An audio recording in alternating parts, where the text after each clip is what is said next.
오늘 본문의 제목은 억지로 십자가를 지은 구레네 사람 시몬입니다. 우리 오늘 예수님께서 아침에 이제 조리돌림을 당하셨습니다. 이 대제사장이 밤새도록 예수님을 데리고 있다가 이제 우리 본디오 빌라도에게 데려오는 시간이 약 6시 약간 넘은 시간이었을 겁니다. 약 6시 넘은 시간, 그러니까 우리가 새벽 기도가 좀 끝날 때쯤, 제가 기도를 시작하고 얼마 지나지 않았을 때쯤에, 그 시간대쯤에, 그리고 사순절 때가 바로 지금 이 시간대쯤이니까 여기에서 이제 한 달 정도 지나갈 때니까 날이 그래도 좀 밝을 때입니다. 이때에는 해가 뜨면 일과를 시작하는 때였기 때문에 우리처럼 이렇게 아침에 먼 거리를 출근할 필요도 없기 때문에, 그래서 아침부터 해가 뜨면 이제 업무를 시작하는 그 가운데 이제 안나스와 가야바가 사람들을 시켜가지고 밤새도록 이제 데리고 있었고 취조했던 예수님을 본디오 빌라도에게 데리고 갔고요. 본디오 빌라도가 신문을 하다가 이제 그 왔다 갔다 해야 되는 상황이었잖아요. 자기의 관정 안에 예수님이 있는 상황이고, 그 밖에 이제 대제사장과 유대인들이 유월절 지내는 그 상황 가운데, 준비일이 이미 시작된 그 상황 가운데 있으니까 이방인과 만나는 거, 접촉하는 거, 그게 사실은 불법입니다. 그러니까 그 안으로 유대인이 이방인의 영역 가운데, 관정 가운데 들어가는 것이 이제 불법이 되니까 거기 밖에서 그렇게 하는 건 합법입니까? 그렇게 이제 이 재판을 진행하는 그 가운데서 빌라도가 왔다 갔다 하다가 헤롯에게 넘겨줍니다. 헤롯에게 이제 보내는 시간이 아마 7시 어간이었을 것 같습니다. 그리고 헤롯에게 갔다가 헤롯도 신문하는데 답답하죠. 예수님이 대답하지 않습니다. 다시금 돌려보냈습니다. 돌려보내서 빌라도가 다시 받은 시간이 8시간 약간 전이었을 것이고, 오늘 그래서 한 이제 8시 조금 넘어서 이제 예수님을 빌라도가 이제 십자가에 넘겨주라 하는 일이 일어났고, 그 사이에 예수님이 맞으셨습니다. 맞으시고 이제 끌림을 당해서 올라가는 게 8시 약간 넘어서일 것입니다. 여러분, 예수님께서 이제 십자가 가로대를 지고 올라갑니다. 올라가는데 그 거리가 비아 돌로로사, 그 이제 빌라도의 관정에서 골고다라 하는 곳까지 가는데 이제 한 800m 정도밖에 되지 않는다 그래요. 1km가 안 되는 그 길입니다. 그 길을 예수님께서 가로대를 지고 갑니다. 가로대는 30km에서 많게는 40km 정도 되는 이 가로대, 무거운 가로대를 이제 어깨에 짊어지고 가야 하는데, 문제는 예수님이 많이 지치셨다는데 문제가 있습니다. 예수님이 밤새도록 이제 한숨도 잘 주무시지도 못하고 그렇게 이제 밤새 이제 취조와 대기의 시간을 가졌습니다. 뿐만 아니라 예수님은 그 전날 늦게까지 제자들과 더불어서 만찬을 가지셨고, 그리고 겟세마네에 오셔서 기도하실 때 누가복음이 얘기하는 대로 기진하도록 그렇게 기도하셨습니다. 통곡과 눈물로 기도하셨다, 그렇게 말씀하십니다. 누가복음에는 땀이 피가 섞여서 나오기까지 극심한 스트레스를 받으면서 기도하셨습니다. 1시간 동안 기도하시는 시간을 가졌습니다. 그러니까 예수님이 육체적으로도 이미 많이 지쳐있는 그 상황 가운데 예수님은 계셨고요. 그리고 밤새도록 제대로 잠을 주무시지도 못한 그 가운데 이리저리 스트레스를 받으면서 모욕을 당하면서 왔다 갔다 하면서, 그러면서 이제 드디어는 우리 지난 시간 어저께 보았던 것처럼 채찍질을 당하여 몸이 많이 상하시는 일이 일어났고, 그리고 가시면류관을 씌워서 이제 머리로부터 피가 쏟아져 내리기 시작하고, 그리고 자색 옷을 입혔다가 뜯어내는 그 과정들 가운데 예수님은 상처를 다시 한번 상처 입는 일들이 일어났습니다. 갈대로 치고 침을 뱉고 사람들이 꿇어 절하면서 예수님을 희롱하고 이제 끌고 가는 시간입니다.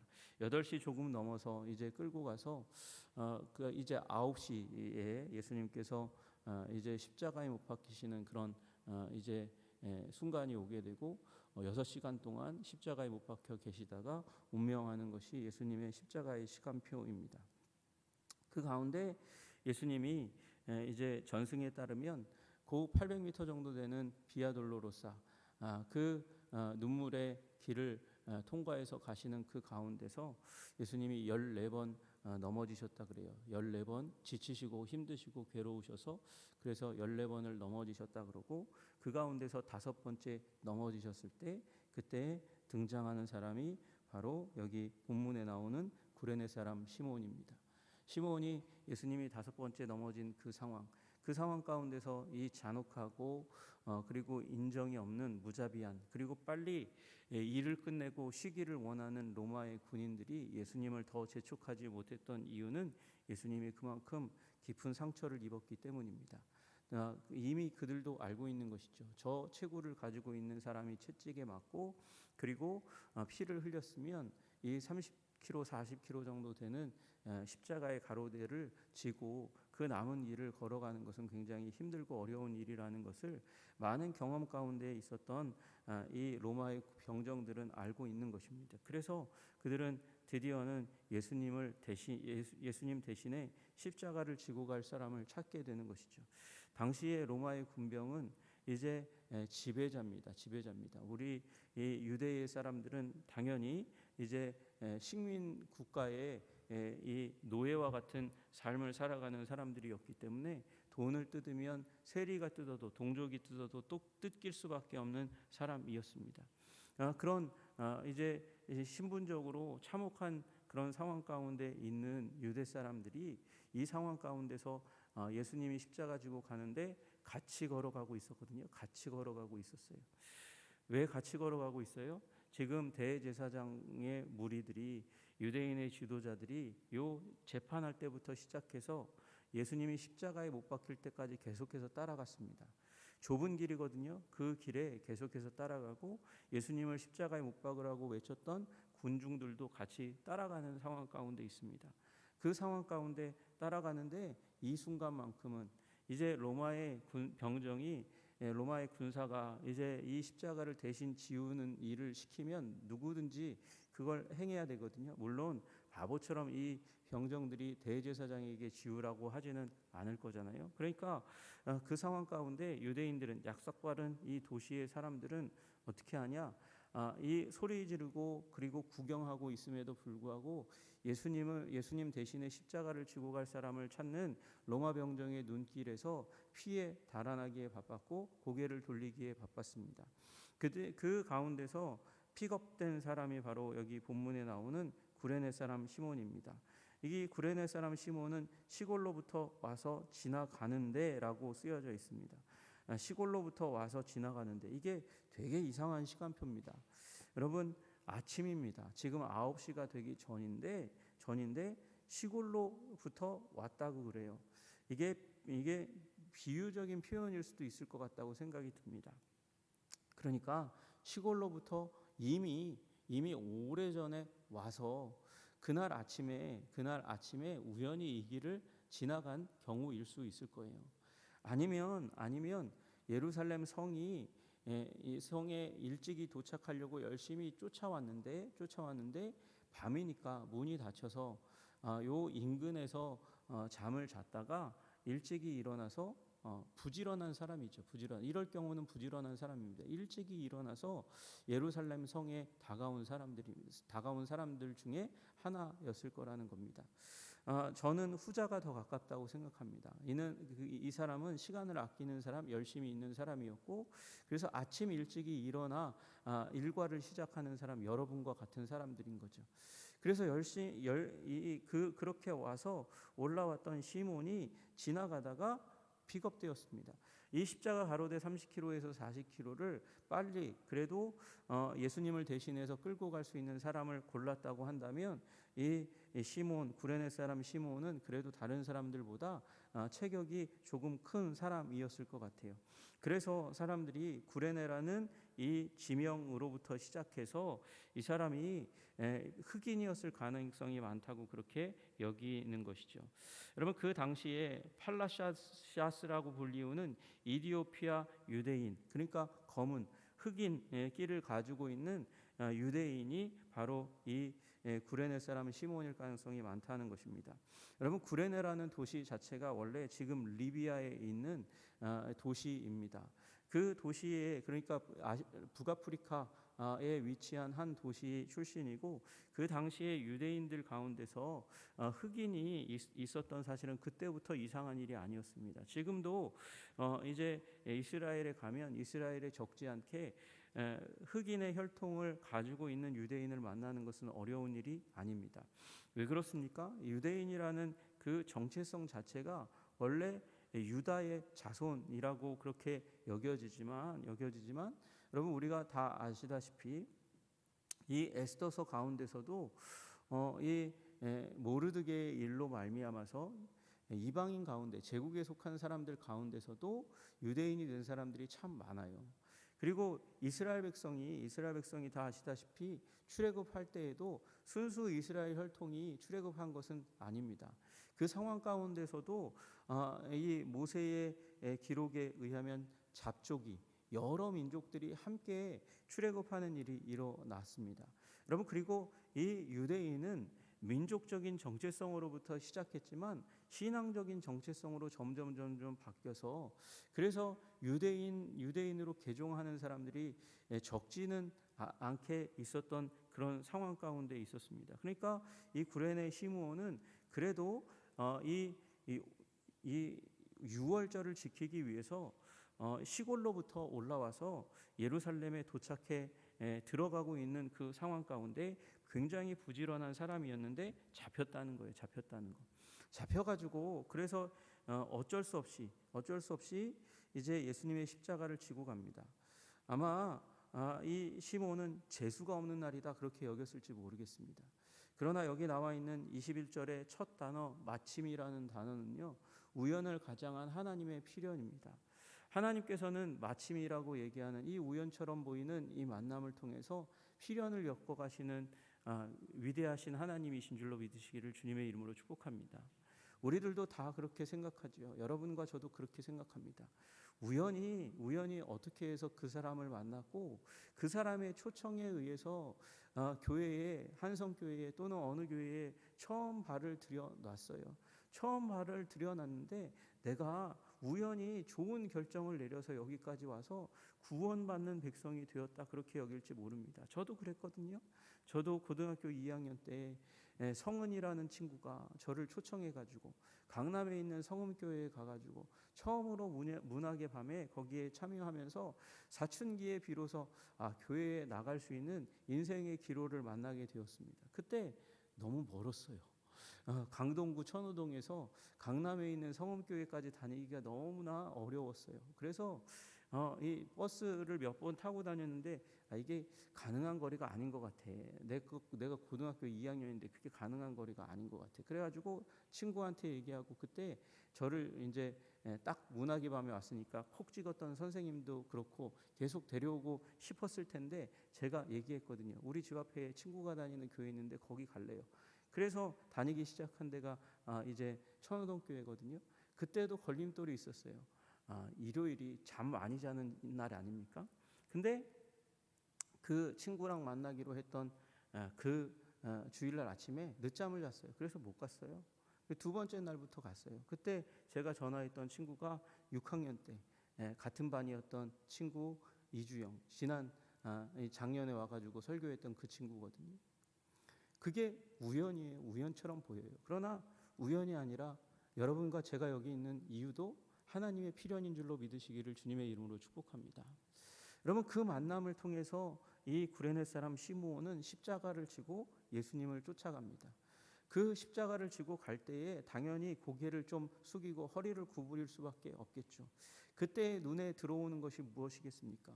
예수님의 땀에 젖은, 그리고 피로 얼룩져 있는 그 겉옷, 찢겨진 겉옷, 그 겉옷 사이로 보이는 예수님의 채찍 자국을 보면서, 그리고 그의 가시 면류관 쓴 머리로부터 후두둑 떨어지면서 땅을 적시고 있는 핏방울을 보면서 자기가 재수가 없어서 십자가 가로대를 지고 로마 군병의 위협에 의해서 어쩔 수 없이 반항하면 죽으니까, 그래서 그 십자가 가로대를 지고 쫓아가는 그 길, 800m 거리 가운데 얼마나 되는 거리를 그 구레네 시므온이 지고 갔을지는 우리가 정확하게 알 수 없지만 그래도 한 3분의 2 정도 되는 거리를 그렇게 예수님 뒤를 쫓아가면서 예수님의 등과 그리고 찢겨진 옷과 그리고 핏자국을 보면서 올라갔을 거예요. 그리고 올라가서 9시가 되기 직전에 예수님을 십자가에 못 박고 그리고 끌어올리는 그 자리 가운데 있었을 겁니다. 여러분 그때에 어땠을까요? 이 구레네 사람 시므온의 마음은 어땠을까요? 불평과 불만으로 가득 차지 않았을까요? 그 마음 가운데 나를 이렇게 이 부당하게 그 억울하게 노동을 시키고 힘들게 이 십자가라는 끔찍한 형벌의 틀을 지고 올라가도록 만든 이 사람과 그리고 불쌍하긴 하지만 이 예수님과 그리고 지은 로마 군병들에 대해서 이 적개심과 기분 나쁜 마음이 있었을지 모르겠습니다. 여러분 이 당시에 십자가형은 너무나 흔한 일이었거든요. 로마 사람들에게 너무나 흔한 일이었습니다. 여러분 식민지에 있는 사람들에게도 너무나 흔한 일이었습니다. 그런데 우리가 가지고 있는 사복음서 이외에 십자가 형벌을 당하는 기록이 이처럼 자세한 기록이 로마 시대 어느 작가에 의해서도 쓰여지지 않았어요. 여러분 이 십자가형을 명한 사람들조차 이 십자가에 대한 기록을 거의 남겨두지 않습니다. 왜 그렇습니까? 그만큼 십자가는 끔찍한 것이었기 때문에 그렇습니다. 그렇게 끔찍하고 생각하기도 싫은 그리고 그 십자가 형벌을 당하는 사람을 보면 소름이 돋을 수밖에 없는 끔찍한 이 형벌인 십자가의 가로대를 치고 이 시므온이 올라갈 때 그 기분이 얼마나 더럽고 오늘 죄수 온 붙었다 그렇게 생각했을 거예요. 그렇게 올라간 그 자리 가운데서 이제 곧 좀 지친 몸을 추스리고 그리고 이제 올라왔던 그 길을 내려가려고 하는 그 순간 아니 사실은 올라갈 때부터 이상함을 느꼈죠. 이상함을 느낄 수밖에 없었습니다. 어떤 사람들은 소리 지르고 그리고 신성모독자라고 얘기하고 그리고 악한 자라고 얘기하며 소리를 지르고 부르짖는데 어떤 사람들은 특별히 그 예수님의 어머니로부터 시작해서 예수님을 따르던 여인들을 중심으로 해서 제자들은 다 도망갔으니까 그 사람들은 따르면서 눈물을 흘리고 가슴 아파하고 그리고 그 슬픈 눈으로 예수님을 바라보고 있는 그 모습, 이상한 부조한 모습. 보통 십자가를 지는 사람들은 다 흉악범이기 때문에 다 소리 지르고 난리치는데 왜 저 사람들은 저리 슬퍼하는 것인가? 저 사람이 저렇게 나쁜 사람인가 하는 생각과 더불어서 왜 저 사람들은 저렇게 십자가를 내가 대신 지고 가는 저 사람을 향하여 눈물을 흘리고 가슴 아파하는가? 그리고 결국 올라가서 십자가에 달리실 때에 예수님께서 그 상황 가운데 말씀하시던 그 말씀, 저 사람들을 용서하여 주소서, 저들은 자기들이 하고 있는 일을 알지 못하나이다 하는 용서의 말을 들으면서 이상한 마음의 변화를 느끼게 되는 것이죠. 마치 물이 포도주와 같이 변하듯이 그 마음, 원망으로 가득 차 있던 그 마음이 예수님이 용서하시는, 아니 누구보다도 지금 더 강력한 저주와 아픔과 괴로움 가운데 쌓여있을 한 인물의 입술 가운데서 저들을 용서하여 주시옵소서, 저들이 하는 일을 저들이 알지 못합니다, 그렇게 얘기하며 용서를 선언하는 그 목소리를 듣는 그 이상한 부조와 감 가운데서 눈을 들어 예수님을 바라보는 그 순간 예수님이 이 시므온을 바라보지 않았을까 저는 생각을 합니다. 그리고 시므온은 그 자리를 떠나갈 수가 없는 거예요. 왜 떠나갈 수가 없습니까? 예수님 끝까지 그 자리를 지키다가 예수님이 하시는 가상칠언 그 한마디를 가슴 가운데 품으면서 그리고 예수님 앞에서 변화된 인생을 살아갈 기회를 얻게 된 줄로 믿으시기를 주님의 이름으로 축복합니다. 여러분 그러니까 남아있는 거예요. 여기에 뭐라고요? 구레네 사람 시몬이라고 그냥 딱 쓰지 않고 여러분 그냥 무명이어도 상관이 없는 거예요. 어떤 구레네 사람이 지고 갔다라고 해도 상관이 없는 일인데 그 사람의 이름을 딱 적어놨어요. 구레네 사람 시몬이라고 얘기했을 뿐만 아니라 이 지금 마가복음이 누구에게 전해지냐면 로마에게 전해집니다. 로마 교회에 전해지는 복음서가 바로 마가복음이에요. 그 마가복음에 또 다른 사람 이 시몬의 가족 관계를 거기 적어 놓습니다. 알렉산더와 루포의 아버지인 구레네 사람 시몬이라고. 이 얘기는 뭐냐? 로마 교회가 이 두 사람을 알고 있다는 거예요. 알렉산더와 루포를 알고 있다는 거예요. 알렉산더 루포가 로마 교회의 일원일 뿐만 아니라 지도자인 상황인 것이죠. 우리가 알고 있는 로마 교회의 지도자 알렉산더와 루포의 아버지가 그때 예수님의 십자가를 졌구나. 그래서 변화되어 알렉산더와 루포가 우리의 지도자가 됐구나 깨달아 아는 것이죠. 여러분, 한 사람의 변화가 가족의 변화로 이어질 수 있습니다. 그리고 그 변화는 한순간 우리가 뜻하지 않았고 원하지 않았고 우리의 시간표에는 절대 없었고 우리의 의지에는 전혀 없었던 그 한 번의 마침이라는 만남을 통해서 이루어질 수 있는 것입니다.